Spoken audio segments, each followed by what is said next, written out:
Hello and welcome to Age-Friendly Bay Area, a program in which we explore the wide range of services and resources that are available for older adults in the greater Bay Area. My name is Scott McMullen, co-founder and board member of Villages of San Mateo County, and I will be hosting today's program. In previous episodes, we learned about the age-friendly process. We focused on a local nonprofit called Peninsula Family Service, and last month we learned about the Village Movement in California. Our guest today is Sandi Winter, the Executive Director of Senior Coastsiders, a nonprofit based in Half Moon Bay. Sandi, welcome to the program. Thank you so much for inviting me here, Scott. Absolutely. Sandi, I know that you're involved in many interesting and important programs throughout the county, but I want to ask you a general question first. Can you tell us a little bit about what took you in the direction of services for older adults? Right. Well, I've had a very winding path to get here, a non-traditional career path, I would say. As you can tell from my accent, I'm not a US, I was not born in the US. I'm actually an African. I was born and raised in Zimbabwe, and I spent many years in South Africa. And while I was there, I owned a model agency, so something very different from what I currently do. But when I came to the States in 2003, I decided to go back to school. And so I got a master's and a PhD in public administration from the University of Kentucky, because that's where we were living at the time. And then we moved to California, and I was very lucky to get a position as a postdoctoral fellow at the Stanford Prevention Research Center, which is part of the Stanford University School of Medicine. And while I was there, my mentor, Abby King, she specializes in research regarding older adults. So her lab is called the Healthy Aging Research Technology Solutions Lab. And that looks at technology solutions to try and help people to have healthy behaviors. And in particular, I was interested in the built environment and the impact that that has on our ability to make healthy choices, to be physically active and to eat healthfully. And so with my exposure in the research field among older adults, I then started volunteering at my local senior center in Half Moon Bay, and eventually I became the executive director there in 2019. Excellent. And I've been to your senior center, Senior Coastsiders. It's a wonderful place, and I think perhaps we'll start off with a little video that describes some of the activities that go on there. That would be Sound wonderful. Good? Thank Okay. you. So here we go.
Well, that was great and give us a nice overview of the kind of things that go on at Senior Coastsiders.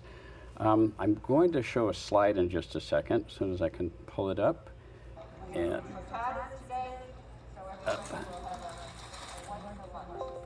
oops, sorry, a little technical difficulty here.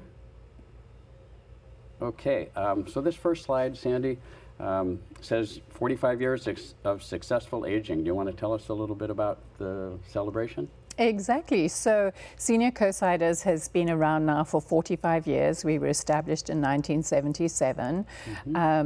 And so we're looking forward to our 50th anniversary in 5 years' time. But in the meantime, we're doing a little mini celebrations. This year, we're going to have a barbecue to celebrate.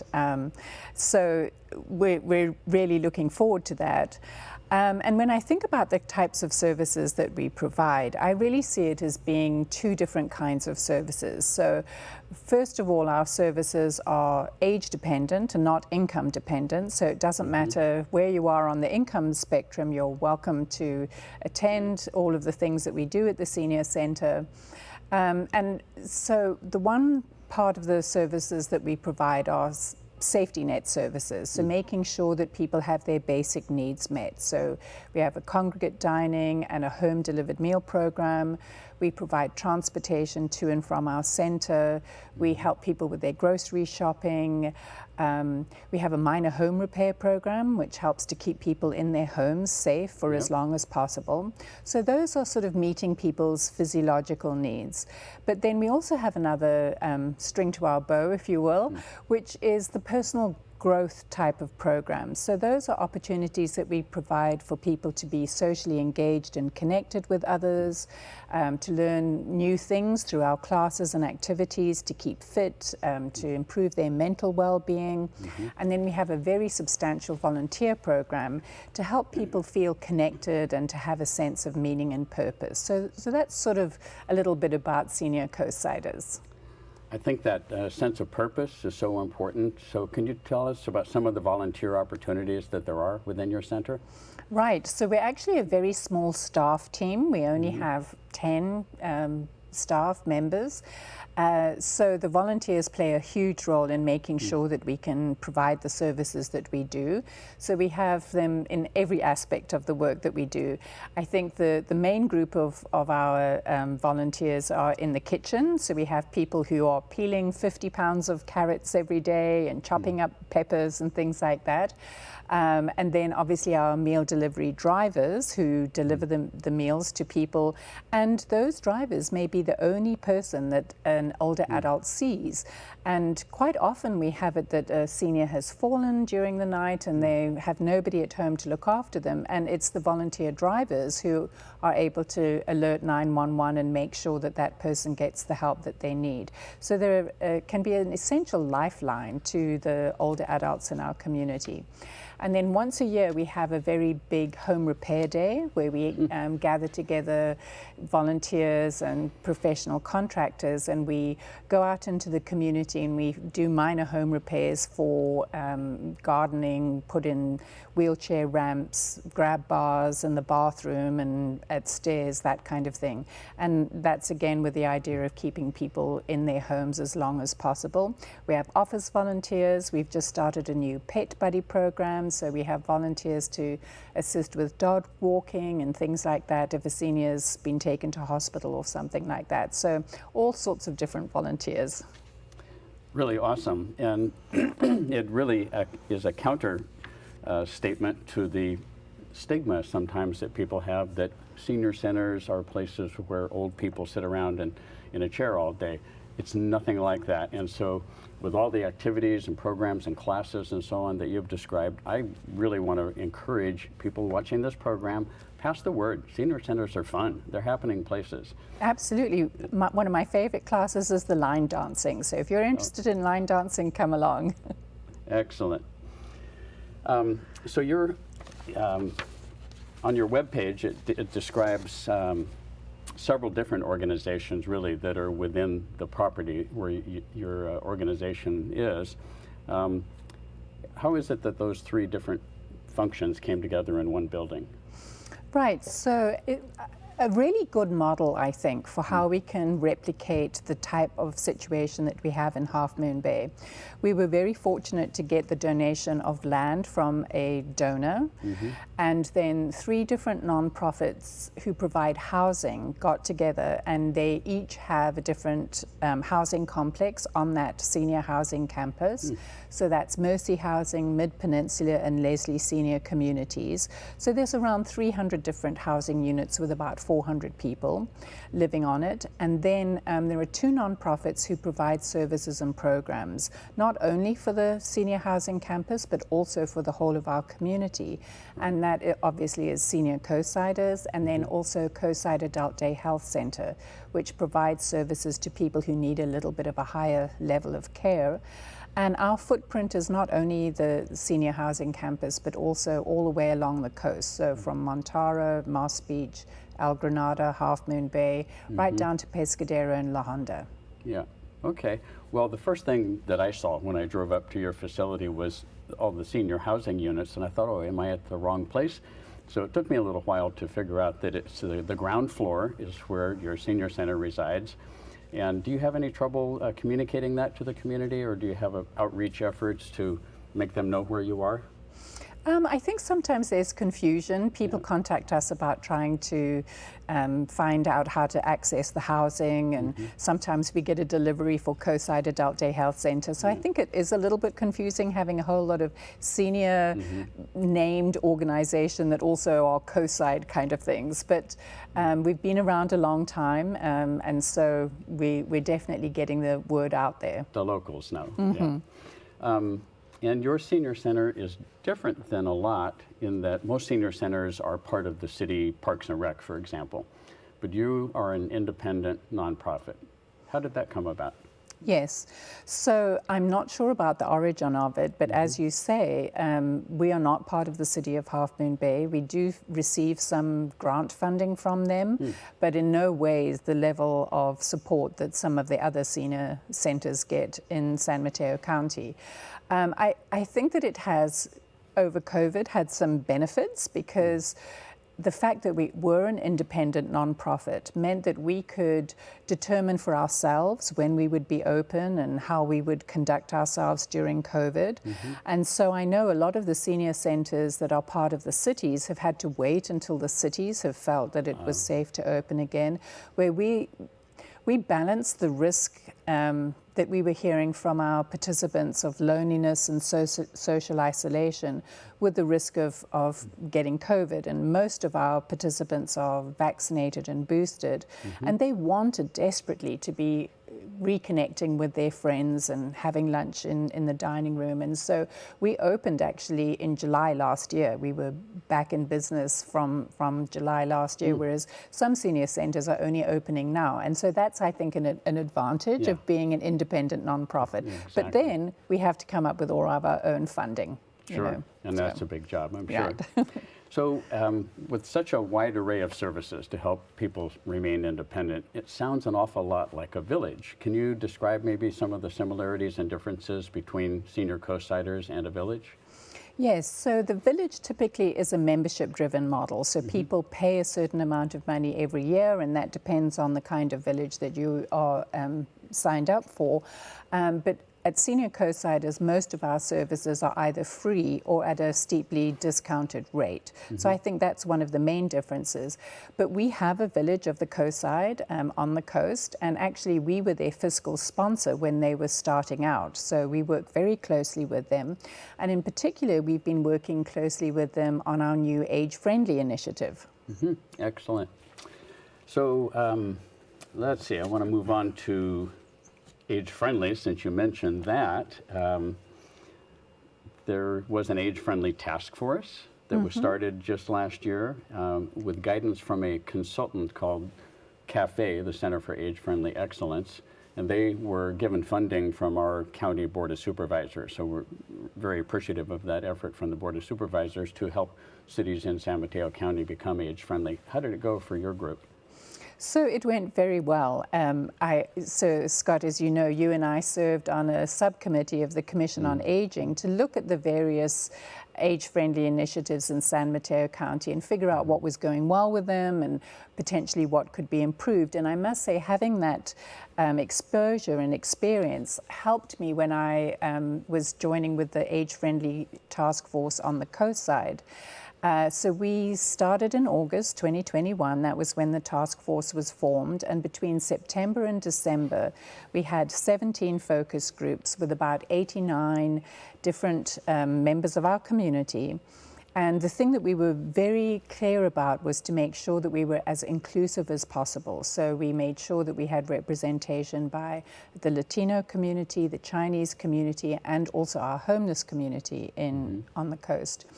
And what the members of the focus groups did was they explored the unmet needs of seniors across 8 different domains of livability that are set out by the AARP. Okay. And I think you might have a slide about those. Oh, yeah, definitely. So there are things like transportation, communication and information, civic participation, healthcare access, housing, outdoor spaces, all of those kinds of things that your viewers can see on the screen. And so from those discussions about what are the unmet needs across these 8 different domains, CAFE helped us to go through all of those notes and helped us to identify 5 priority areas for the coast.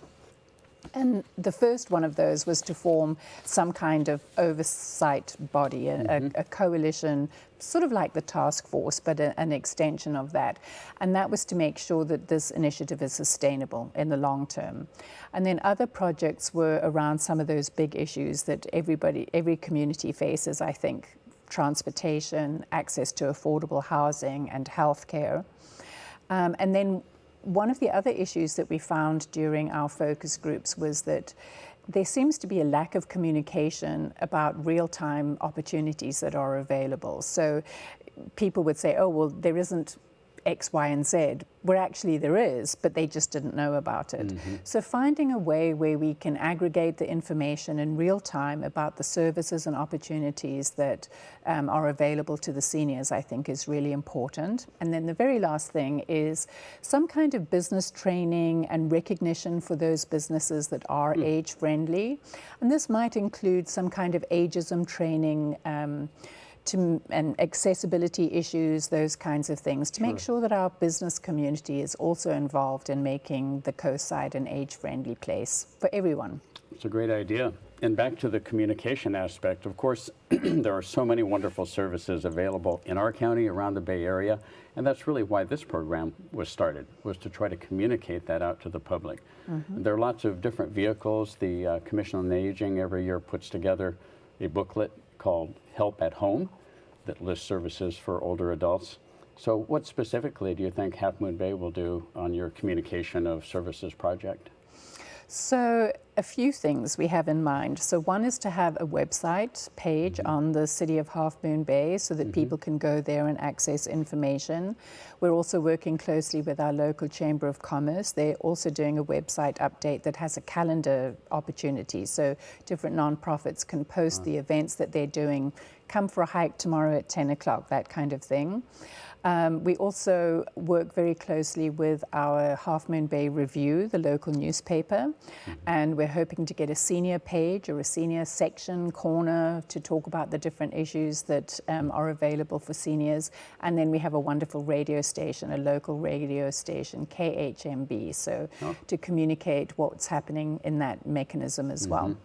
Well, I'm sure it's no surprise to you that several other cities in San Mateo County also made communication of services one of their age-friendly projects. So great, congratulations on Half Moon Bay becoming registered with the AARP as an age-friendly community. And that'll be an ongoing project. Yes. It doesn't stop, so good luck with that. You're personally involved now in a group called Age Forward Coalition. It's pretty new, so most of us don't know much about it. Can you give us a little background?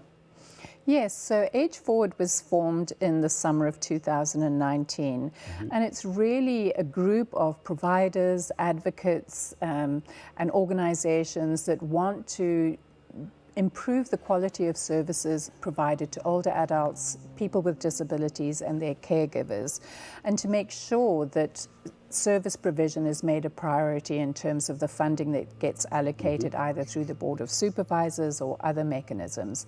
And we need that funding because so many providers are operating on a shoestring budget, and so to make sure that the services and providers are adequately funded to make sure that they can continue the good work that they do.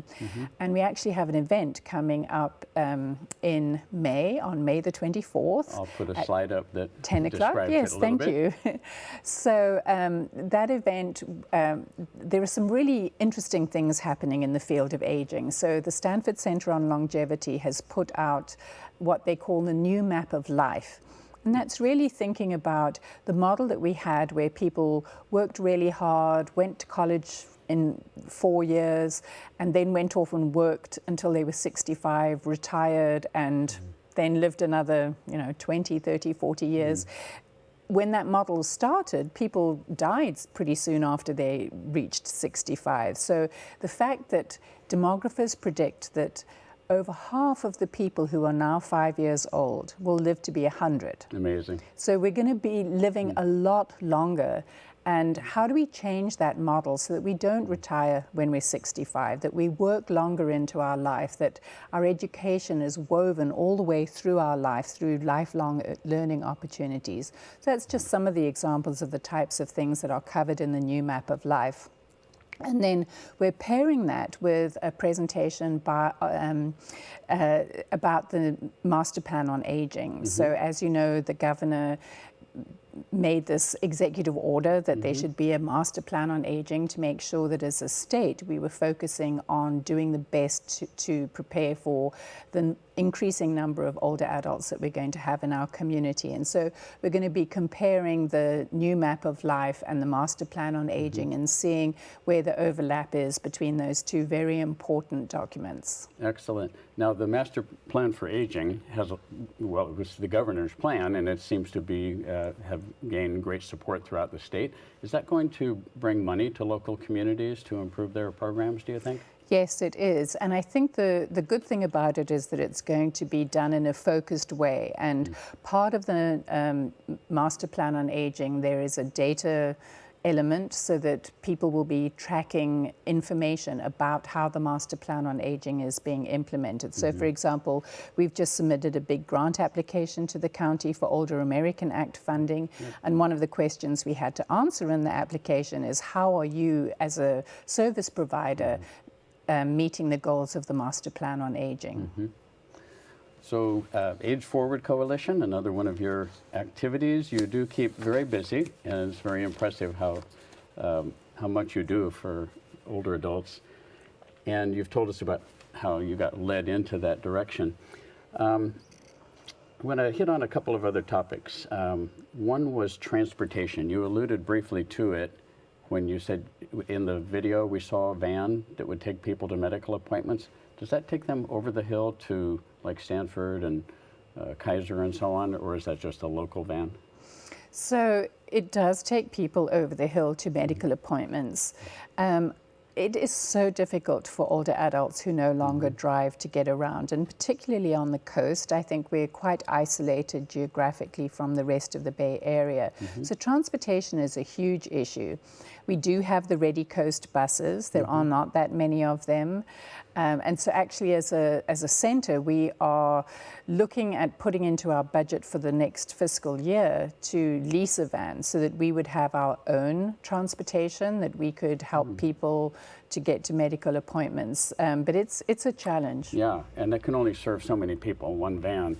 So we're wondering, is there a bigger and better solution? Should there be more health facilities on Coastside? Should the Should the healthcare providers have transportation shuttle vans? What do you think? So I think that there's a lot of different opportunities, and if we really think big about it, for sure, I think that there's the opportunity for the healthcare providers to come and do some satellite services on the coast.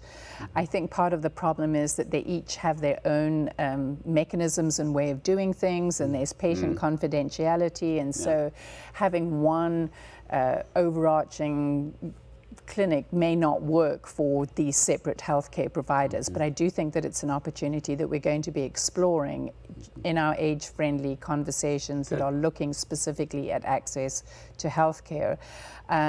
One of the other things that I think would be really cool is having a ride-hailing service that is a peer-to-peer driven model. So a lot of seniors who retire, they still drive, they want to be outside and engaged and chatting to people and meeting new people, and they would be quite happy to become drivers. And I think maybe a senior would be more comfortable about hiring an Uber or Lyft type of ride-hailing service from somebody who's a peer. So that would be wonderful if we could develop the infrastructure and the logistics of being able to do something like that. Great. So we're running down near the end of our time, but I want to give you 30 seconds to, because you attend most of the Commission on Aging meetings, I want to give you 30 seconds to tell me what you would like to see the Commission on Aging accomplish that hasn't been done so far. Caught you off guard with that question. Yes, I think one of the big things is housing, access to housing. That really is an issue not only for seniors but for all sorts of other people. And so having a model like I described before, that is a partnership between private donors, nonprofits that come together, and service providers, we need to work together to solve these big kinds of problems. And I think the Commission on Aging can help bring those parties together. Yep. So I'm just amazed that we've run out of time already, but I'm putting up a final slide that gives your contact information. And is there anything else you'd like to say about inviting people to the center? They're welcome anytime. We do a great lunch there, and we have a big online donation event happening on the coast on May the 5th. It's Coastside Gives, and we are having an open house at our center between 3 and 5, and we're going to have coffee and cookies and champagne. And so if anybody would like to come and celebrate our 45th birthday with us and maybe make a donation or even just say hello, we would love to see them. Great. Okay. Well, thank you. You shared a lot of information today. Much appreciated, Sandi. So in addition to thanking Sandi, I want to thank the staff and the volunteer crew of KMVT 15 who make the show possible. They work behind the scenes, and you can see their names in the credits in a few minutes. And thank you all for watching at home. I hope you'll join us next month when my co-host, Devorah Kathari, will interview several leaders from villages of San Mateo County, a nonprofit with the mission of providing resources that enable older adults to continue to lead safe and fulfilling lives in their own homes. Until then, so long.